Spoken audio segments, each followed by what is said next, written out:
ಗಿಡ್ಡ ಯಾಕಪ್ಪ ಬೇಜಾರದ ಕೂತಿ ಏನಾತ ಹೇಳವಲ್ಲ ಏನಾತು ಓಹೋ ಉಪವಾಸ ಒಂದ್ ಸ್ವಲ್ಪ ಏನ್ರಿ ತಿನ್ಬೇಕಲ್ಲ ಏನ್ ತಿಂದಿ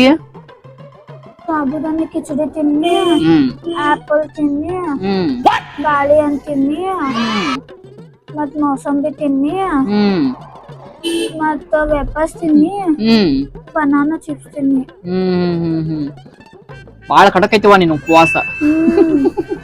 ಅಲ್ಲ ಇನ್ನೊಂದ್ ಸ್ವಲ್ಪ ಏನ್ರ ತಿನ್ಬೇಕಲ್ಲ ಮತ್ತೆಲ್ರ ಚಕ್ಕರದು ಬಂದ್ ಬಿದ್ದಿ ಅಂದ್ರ ಅದು ನಾ ಈಗ ಜಸ್ಟ್ ಮಿಲ್ಕ್ ಶೇಕ್ ಕುಡಾಕ ಹೋಗಿದ್ನಿ ಅಷ್ಟೊತ್ ನಂಗೆ ನೀನ ಬಂದಿ ಓಹೋ ಹಿಂಗಾತೇನ ಅಲ್ಲ ಮತ್ತ ಇದು ಮಿಲ್ಕ್ ಶೇಕ್ ಕುಡ್ದಾದ್ಮೇಲೆ ನೆಕ್ಸ್ಟ್ ಏನ್ ಪ್ಲಾನ್ ಸ್ವಲ್ಪ ಕರ್ದು ತಿಂತೀನಿ ಅಷ್ಟ